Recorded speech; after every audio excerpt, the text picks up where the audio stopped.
Narsingi police हुदूद में छत पर कपड़े सुखा रही खातून को गोली लग गई। तफसीलात के मुताबिक ये वाक़या गंदमगुड़ा इलाके में पेश आया, जहां पर एक खातून अपने छत पर कपड़े सुखा रही थी। अचानक उसके पैर को गोली लग गई, जिसके बाद उसे ज़ख्मी हालत में इलाज के लिए दवाखाना मुंतकिल किया गया। खातून की शिनाख्त पद्मा की हैसियत से की गई है। बताया जा रहा है कि ये गोली खातून को पास की आर्मी ट्रेनिंग एकेडमी में मिस फायरिंग की वजह से लगी है। आपको बता दें कि पिछले 2 हफ्तों में मिस फायरिंग का ये दूसरा वाक़या है। साबिक़ा में एक अपार्टमेंट की फ्लैट की खिड़की की कांच में होल करते हुए गोली रूम में दाखिल हुई थी, पर उस वाक़ये में कोई ज़ख्मी नहीं हुआ था।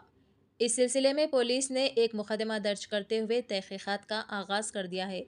इसी तरह की मज़ीद ताज़ा तरीन खबरों को देखने के लिए चैनल को लाइक करें, शेयर करें और सब्सक्राइब ज़रूर कर लें। నుంచింది బట్టలాడేద్దామని చెప్పేసి అమ్మమ్మకి తాడు దమ్మని చెప్పింది, లోపలికి వెళ్ళింది. అప్పుడు ఇక సడన్ గా వచ్చింది, కానీ గేట్ సౌండ్ వచ్చింది. మమ్మీ అనుకుంది రాయి తాకిందేమో అని చెప్పేసి కాడ కూర్చుంది, కళ్ళు తిరుగుతున్నాయి అని చెప్పింది. మళ్ళీ పసుపు పెడుతుంటే ఇంకా ఎక్కువ వస్తుంది బ్లడ్.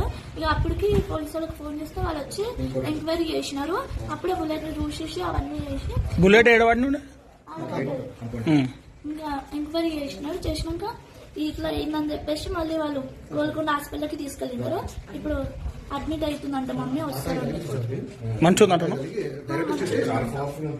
వస్తారండి. ఉదయం 11:30కు ఆమె బట్టలు ఉతికి ఆనేస్తుంది. ఆనేసేటప్పుడు ఆ పడవలో మనకు పాటాకెళ్ళి సౌండ్ వచ్చింది. సౌండ్ వచ్చి ఆమె కాలుకు బుల్లెట్ ఆర్మీ అని తెలుసు. సరే ఆర్మీ దాకా కాదు, మాకు అంతా రియల్ తిరగదు. సార్ వాళ్ళు వచ్చి అంతతోగానే ఆమెకు బుల్లెట్ డైరెక్ట్ కాలుకు ఫ్రాక్చర్ అయింది. ఇక హాస్పిటల్ తీసుకెళ్ళారు. అంతలోగానే పోలీసులకు ఫోన్ చేసినాం. నార్సింగ్ సిఐ వచ్చిండు, సార్ ఎస్ఎస్ సార్ వచ్చి ఎంక్వైరీ చేసి ఇంకా తీసుకుపోయారు. హాస్పిటల్కి వెళ్ళి బుల్లెట్ బయట పడ్డదా? బయటనే సార్, బయటనే పడ్డది. ఈ కంపౌండ్ పడ్డది. కంపౌండ్ పడితే తీసుకొచ్చి సార్ చూపించారు.